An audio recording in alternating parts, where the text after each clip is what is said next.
एक बहुत ही historic day for test cricket, जहां पे इंडिया बना वो पहली टीम जो 5 centuries in a test match करके भी हार गया। और दूसरी तरफ अगर मैं इंग्लैंड की बात करूं तो एक हिस्टोरिक चेज, उनकी हिस्ट्री का सेकंड हाईएस्ट चेज और लीड्स के मैदान पे द हाईएस्ट चेज। और जितनी तारीफ की जाए बेन डकेट, जैक क्रॉली, जो रूट, बेन स्टोक्स, इसके अलावा जेमी स्मिथ, इन सब की जितनी तारीफ की जाए उतनी कम है। और दूसरी तरफ अगर मैं बात करूं इंडिया की तो an off day for Bumrah seems to be an off day for all Indian bowling.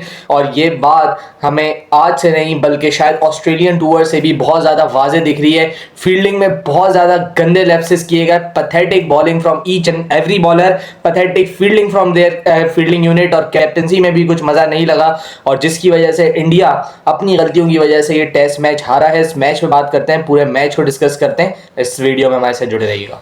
Hello everyone, welcome back to pitch reports. और बहुत ही घटिया क्रिकेट इंडिया की जानिब से, उतनी घटिया बॉलिंग, और उसके ऊपर अगर मैं फील्डिंग की बात करूं तो वो मजीद गंदी और थर्ड क्लास फील्डिंग, जिसकी वजह से शायद ये मैच इंडिया से बहुत दूर निकल गया।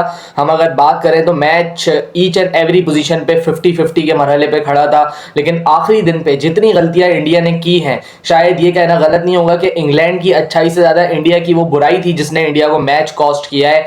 यशस्वी जायसवाल एक मैच के अंदर 4-4 कैचेस, 5-5 कैचेस गिराते हुए, फिर उसके बाद ग्राउंड फील्डिंग आप देखें कितनी गंदी की गई। शार्दुल ठाकुर के पांव के नीचे से बॉल निकली, वो बैठ गए वहां पे देखने के लिए उस बॉल को। आई थिंक क्लब लेवल से भी गंदी क्रिकेट खेली आज इंडिया ने, एंड स्पेशली उनके कैप्टन ने भी कुछ ज़्यादा अच्छी कप्तानी नहीं की।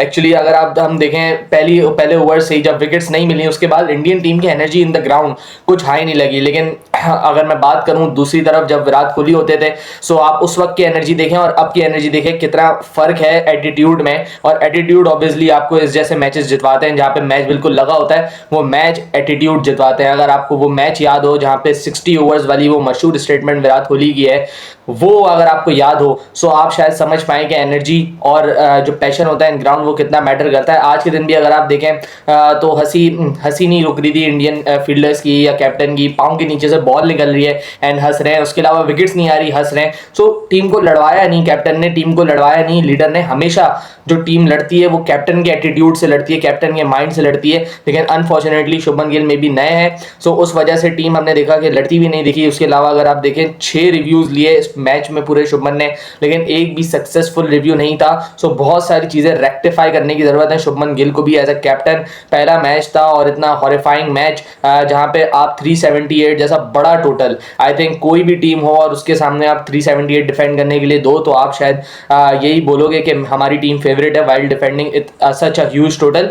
लेकिन शुभमन गिल की कैप्टनसी में पहला मैच और इतना बड़ा टोटल आप चेस डाउन कर जाओ, सो बहुत बड़ा धचका जरूर होगा शुभमन गिल को। काफी सारी चीजें सोचने की जरूरत है, बिकॉज ये जसप्रीत बुमराह का वन ऑफ दोज 3 मैचेस है जिसमें जसप्रीत ने खेलना है। और हमें पता है जसप्रीत बुमराह के बगैर इंडियन बॉलिंग ऐसी है जैसे बिना पीठ की हड्डी के इंसान, बिल्कुल कोलैप्स कर जाती है बॉलिंग। आई डोंट नो क्या इंडिया सोचेगा, क्या इंडिया करेगा। अर्शदीप ऑन द बेंच है, क्या सिराज को रिप्लेस करेंगे, क्या प्रसिद्ध कृष्णा को रिप्लेस करेंगे। अगर मैं आज के दिन की बात करूं तो प्रसिद्ध कृष्णा ओवर 6 रन इकोनॉमी, जी एक फेज आप कह सकते हो ऐसा आया जहां पे उसने जैक क्रॉली की विकेट ली, जहां पे उसने ओली पोप को आउट किया। लेकिन इन पैचेस बॉलिंग अच्छी करने से आप मैच नहीं जीतते कभी भी, आपको throughout the test match या थ्रू आउट दी सेशंस अच्छी बॉलिंग करनी पड़ती है। अनफॉर्चुनेटली ऐसा हुआ नहीं और वेवर्ड, इतने वेवर्ड लगे प्रसिद्ध कृष्णा पहले सेशन में। अगर आप उनकी बॉलिंग देखें बिल्कुल इजीली खेला, Jack Crawley and Ben Duckett ने उन्हें हर जगह चौके मारे ग्राउंड के, जिसकी वजह से इजीनेस इतनी मिल गई कि वो लोग बुमराह पे आराम से सर्वाइव करने लग गए। और बड़ा क्लियर प्लान था इंग्लैंड के पास आज के दिन के बुमराह को आपने रिस्पेक्ट देनी है एंड बाकी बॉलर्स से आपने रन निकलवाने हैं, एंड उसमें कामयाब हुआ इंग्लैंड। जिस तरीके की बैटिंग की आप देखें, बुमराह को जितनी उन्होंने रिस्पेक्ट दी है, उसके बाद दूसरे बॉलर्स का फर्ज था कि वो दूसरे एंड से भी मेंटेन करके रखें प्रेशर वो जो बुमराह क्रिएट कर रहा है। लेकिन अनफॉर्चुनेटली बुमराह के अलावा ऐसा लगता है कोई बॉलर इंडियन टीम में इस वक्त करंटली मौजूद ही नहीं है। सिराज ने आज अच्छा स्पेल लिया बीच में जिसमें उसने बेन डकेट को बड़ा परेशान किया। लेकिन अगेन एक तो मुझे ये समझ नहीं आता कि वो जो स्लिप को वाइड ले जाता है कैप्टन, वो बिल्कुल मुझे समझ नहीं आती बात। और उससे भी बेन डकेट के 3-4 चांसेस तो वहीं निकले, फर्स्ट स्लिप से कैच जा रहा है और वो बंदा जो है वो वाइडर स्लिप पे खड़ा हुआ है, जिसकी वजह से बेन डकेट को काफी सारी लाइफलाइंस मिली है। उसके अलावा भी अगर आप देखें, कभी भी जब भी बॉलर अराउंड द विकेट एक लेफ्ट हैंडर को बॉल करेगा तो कैच हमेशा फाइन आता है। ये बात टेक्निकल है, ये सबको पता है, किसी भी बंदे को, किसी भी कॉमन सेंस रखने वाले बंदे को ये बात पता है कि अगर बॉलर लेफ्ट हैंडर को अराउंड द विकेट बॉलिंग कर रहा है, वो भी राइट हैंडेड बॉलर, तो कैच हमेशा आपका close to the wicket keeper आना है। सो व्हाई नॉट आप अपनी स्लिप को क्लोज रखें। एंड वही डर था, वही हुआ बिल्कुल कि 3 से 4 कैचेस वहां से बेन डकेट के निकले एंड बेन डकेट ने फिर उसके बाद बहुत शानदार बारी ली है। जिस तरीके से उसने जडेजा को टैकल किया है, I guess it is wonderful innings from Ben Duckett. जितना क्रेडिट दूं मैं उसको उतना कम है। अपनी शॉट्स पे रहा, आई मीन अगर आप 149 कर रहे हो अराउंड 170 बॉल्स पे, टेस्ट क्रिकेट के एतबार से ये इनिंग्स बड़ी शानदार है। एंड जैसे Ben Duckett and Jack Crawley ने बैटिंग की है, जो एक फैक्टर था ड्रॉ का, या इंग्लैंड के दिमाग में एक फैक्टर था कि हम लोगों ने तेज खेलना है आखिर वाले ओवर्स में, वो बिल्कुल खत्म कर दिया Jack Crawley and Ben Duckett की बैटिंग की वजह से। क्योंकि अगर आप देखें तो 50 ओवर में इंग्लैंड के कुछ 230 रन थे। अगर आप ये कर सकते हो इन अ टेस्ट मैच, और वो भी in the 5th day in an overcast conditions में, अगेन ये बात करूंगा कि ये जो कंडीशंस आज की थी बैटिंग के लिए बिल्कुल भी साजगार नहीं थी। विकेट बहुत अच्छी थी बैटिंग के लिए, लेकिन जो ऊपर वेदर था वो अगेन ओवरकास्ट कंडीशंस में इंग्लैंड में आप देखेंगे हमेशा बॉल हिलता है। और हमने देखा कि जिस बॉल पे जैक क्रॉली आउट हुआ वो बॉल स्विंग हुआ, और वो बॉल तकरीबन वो 45-50 ओवर्स पुराना बॉल था, फिर भी वो स्विंग हुआ। लेकिन अनफॉर्चुनेटली उस पैच के अलावा हमने किसी भी बॉलर को बॉल स्विंग करवाते हुए नहीं देखा। बुमराह के ऊपर एक हैवी वर्कलोड डाला हुआ है, और अगर बुमराह विकेट नहीं लेता तो इस तरीके की हाल होती है इंडियन बॉलिंग लाइनअप की। अनफॉर्चुनेटली टेस्ट क्रिकेट की मैं बात कर रहा हूं, हमने देखा कि टेस्ट क्रिकेट ऑस्ट्रेलिया में भी Bumrah was the loan warrior, and इधर भी आके Bumrah is the loan warrior. Bumrah ने सिर्फ और सिर्फ 3 टेस्ट मैचेस खेलने हैं, वो सीरीज से पहले अनाउंस कर चुके हैं। So this was one of it. वो इंडिया हार चुका है और बहुत सारी चीज़ें हैं सोचने के लिए अब इंडिया के पास। क्योंकि अगर मैं गलतियों की बात करूं तो गलतियां बहुत सारी गलतियां हैं। अगर मैं सिर्फ अब इनिंग बाय इनिंग गलतियां ज़रा इंडिया की डिकोड करते हैं। पहली इनिंग की अगर मैं बात करूं तो क्या गलती थी कि lower middle order and tail ने शायद 100 रन भी नहीं जोड़े। इतनी ज़बरदस्त पार्टनरशिप लगी शुभमन एंड यशस्वी की जानिब से, फिर उसके बाद शुभमन एंड ऋषभ की पार्टनरशिप बड़ी अच्छी लगी, लेकिन उसके नीचे कोई रन्स भी नहीं करता। एंड आपकी टीम जो मैं समझता हूँ कि 550 एम कर रही थी, वो कुछ 470 तक ढेर हो जाती है। फिर उसके बाद सेकंड इनिंग की अगर मैं बात करूं, सेकंड इनिंग में पैथेटिक फील्डिंग रही। यशस्वी जायसवाल ने कैच छोड़ा, रविंद्र जडेजा जैसे अच्छे फील्डर ने, शानदार फील्डर ने कैच छोड़ा। लेकिन उससे बड़ी मिस्टेक ये हुई कि 0 पे हैरी ब्रूक्स आउट होते हैं, लेकिन फाइंड आउट होता है कि वो नो बॉल थी। And then Harry Brooks went on to score 99 और एक क्रूशल इनिंग्स जिसने इंडिया के बिल्कुल क्लोज लाके खड़ा कर दिया इंग्लैंड को। ये गलतियां इंडिया से हुई while England was batting. And then again जब इंडिया सेकंड बैट करने के लिए आया, शानदार batting KL Rahul and Rishabh Pant की जानिब से, again 287 for 3 and then you are getting all out for 364 365 odd. So again lower middle order ने बिल्कुल भी जिम्मेदारी नहीं ली दोनों इनिंग्स में, किसी ने भी कोई स्कोर नहीं किया। इवन नीचे से अगर आप 20-20 30-30 भी करें तो एक अच्छा स्कोर बनाने में कामयाब हो जाते हैं, लेकिन अनफॉर्चुनेटली किसी ने जिम्मेदारी नहीं ली। और ये आपको देखना है, आपकी टेल कोलैप्सेस, आपके लोअर ऑर्डर कोलैप्सेस, ये बहुत ज़्यादा मैटर करते हैं। एंड इसने इंडिया को गेम में पीछे कर दिया। एक ऐसा गेम जहां पे इंडिया बड़ी आसानी से जीत सकता था। ये 2 वजूहात या ये 2 इनिंग्स में गंदी batting performance by the lower middle order, इसकी वजह से इंडिया पीछे हुआ। फिर अगेन आखिरी इनिंग्स की अगर मैं बात करूं, सो वही गलतियां जो पहली बॉलिंग में की थी इन्होंने, वही सेकंड बॉलिंग में भी की इन्होंने। कैचेस छोड़े, बड़े सीधे सीधे कैचेस छोड़े। यशस्वी ने जो कैच छोड़ा सिराज की बॉल पे डकेट का, वो बड़ा इंपॉर्टेंट कैच था। फिर उसके बाद केएल राहुल ने थोड़ा आगे गिर गया था, उनके खैर बेन स्टोक्स का कैच था वो। लेकिन उससे पहले भी काफ़ी सारी गंदी फील्डिंग जो इंडिया की जानिब से हुई, जिसने रिलीफ दे दिया एक तरीके से इंग्लैंड को। फिर आप अगर मैं कल शाम की बात करूं तो कल भी ये बात हम लोगों ने डिस्कस की थी कि वो जो आधा घंटा इंग्लैंड को बैटिंग करवाई थी इंडिया ने, वो बहुत ज़्यादा इंपॉर्टेंट थी। वो ऐसा टाइम होता है मैच का कि अगर उस टाइम पे कोई टीम विकेट लेती है तो वो डोमिनेटिंग पोजीशन में आ जाती है। लेकिन अनफॉर्चुनेटली कल के 6 ओवर्स इंग्लैंड किसी तरीके से सर्वाइव करता है। एंड आज जब वो आते हैं तो वो अपनी क्रिकेट खेलते हैं अपने पॉजिटिव माइंडसेट के साथ, जो उन्हें आता है उसी को इम्प्लीमेंट करते हैं, और उनको सपोर्ट भरपूर किया जाता है इंडिया की ख़राब बॉलिंग की वजह से।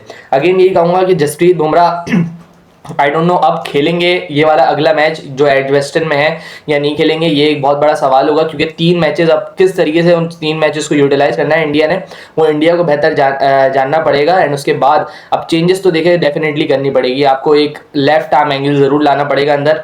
अर्शदीप आई डोंट नो कितना अच्छा रेड बॉल का बॉलर है, क्योंकि मैंने इंडियन डोमेस्टिक इतनी ज़्यादा नहीं देखी हुई है, लेकिन फिर भी आप उसको ट्राई कर सकते हैं। ऑब्वियसली अगर इंडियन कलर्स में है रेड बॉल में, so then definitely back end पे परफॉर्मेंस जरूर होगी।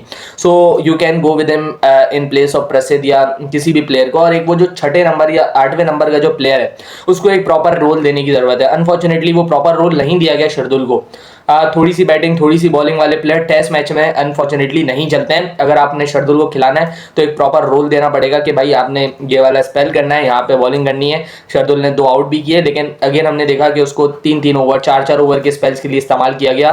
सो पूरा यूटिलाइज नहीं कर रहे आप उस ऑलराउंडर को जिसको आपको सही से यूटिलाइज करना चाहिए टेस्ट मैच अगर आपने जीतना है तो। फिर उसके बाद अगर मैं इंग्लैंड की बात करूं तो जो रूट अगेन प्रूव करते हैं कि वो कितना बड़ा प्लेयर है टेस्ट मैच क्रिकेट का। एक इंपॉर्टेंट नॉक, भले उसने 100 नहीं किया, लेकिन कितने क्रूशल मरहले पे आके उसने अपना 50 किया और अपनी टीम को ओवर द लाइन लेके गया। बेन स्टोक्स की भी अच्छी इनिंग्स, लेकिन जो शॉट था बेन स्टोक्स का जिसपे वो आउट हुए, शायद उसने इंडिया के लिए ओपनिंग गेट्स खोल दिए थे। लेकिन जिस मेच्योरिटी के साथ जिमी स्मिथ ने बैटिंग की दोनों इनिंग्स में, वो काबिले तारीफ है। एंड आई गेस जितनी अच्छी बैटिंग जितनी अच्छी विकेट कीपिंग जिमी स्मिथ कर रहे हैं, he is one for the future, जिसको हमें देखना चाहिए इन टेस्ट मैच क्रिकेट। बहुत अच्छे से एडजस्ट हुआ है, लास्ट साल डेब्यू हुआ था, एक सेंचुरी भी है। उसके बाद पाकिस्तान में भी आगे बड़ी क्रूशल नॉक्स हैं जिमी स्मिथ की। सो ओवरऑल अगर जिमी स्मिथ की मैं बात करूं, so he is doing good for England test match team. उसके बाद जैक क्रॉली, जो एडजस्टमेंट मैंने आपको कल बताई थी, उसी पे इम्प्लीमेंट करते हुए पूरी इनिंग्स बेस करते हैं। एंड 188 रन की शानदार ओपनिंग पार्टनरशिप, जिसने आई गेस मैच बिल्कुल साइड कर दिया था। बैन डेकेट की बात मैं कर चुका हूं। उसके बाद अगर हम लोग देखें तो एक मरहला ज़रूर ऐसा आया था कि इंडिया शायद गेम में वापस आ रहा था, जहां पे हैरी ब्रूक्स 0 पे आउट हुए थे, लेकिन उसके बाद अगेन जो रूट एंड बैन स्टोक्स, वो पार्टनरशिप बड़ी क्रूशल थी, जिसने शायद इंडिया की जो भी होप्स थी वो बिल्कुल ख़त्म कर दी। एंड इंग्लैंड एक हिस्टोरिक टेस्ट मैच ज़बरदस्त तरीके से ज़बरदस्त परफॉर्मेंस देके जीतता है। And now India is under pressure moving into the series. अब देखना है किस तरीके का रिस्पॉन्स इंडियन टीम करती है, क्योंकि अगर हम बात करें तो कंपेटिटिव क्रिकेट तो पाँचों के पाँचों दिन हमें देखने को मिली है। मैच 4 डे के एंड तक 50-50 था, बल्कि मैं ये कहूँगा कि इंडिया हॉट फेवरेट था to win the test match 4 day के एंड पे। लेकिन इंडिया को जो इन्होंने गलतियां की हैं वो सुधारने की ज़रूरत है। ओवर रिलायंस और ऑन बुमराह ये एंड करनी पड़ेगी इनको। सिराज को स्टेप अप करना पड़ेगा एज ए सीनियर बॉलर, प्रसिद्ध कृष्णा को स्टेप अप करना पड़ेगा, रविंद्र जडेजा को एक एंड से सपोर्ट देनी पड़ेगी। अगर ऐसा नहीं होगा तो एक बॉलर आपको कभी भी सीरीज नहीं जितवा के दे सकता। It is a complete bowling unit that wins you series. Unfortunately ऐसा नहीं हो पा रहा है एंड इंडिया को ये सोचना पड़ेगा, सारी चीज़ें देखनी पड़ेंगी। एंड देन उसके बाद अब टेस्ट मैच 2 इन दी एजबेस्टन है, तो उसमें कमबैक के लिए सारी प्रिपरेशंस, स्पेशली फील्डिंग एक ऐसी चीज़ है जो इंग्लैंड में आपको मैचेस जितवाती है। एंड इंग्लैंड की फील्डिंग हमने देखी, ओली पोप का कैच करुण नायर वाला वो शानदार था। इसके अलावा भी अगर हम लोग फील्डिंग की बात करें तो इंग्लैंड वॉज टॉप नॉच, कोई 1-2 चांसेस ही गिरे उनसे। लेकिन इंडिया की दूसरी तरफ अगर मैं बात करूं तो काफ़ी सारे चांसेस बहुत सारे प्लेयर्स को crucial moment of the games पे दिए गए, जिसकी वजह से इंग्लैंड हावी होने में कामयाब हो गया। मैं उम्मीद करता हूं कि ये गलतियां सुधरें एंड एक इसी तरीके का कॉम्पिटिटिव टेस्ट मैच हमें second test match in Edgbaston भी देखने को मिले। और बहुत सारी वीडियोस लाइंड अप है हमारे इस चैनल पे, तो हमारे चैनल को कर ले सब्सक्राइब, वीडियो को कर ले लाइक। जब तक के लिए अल्लाह हाफिज़।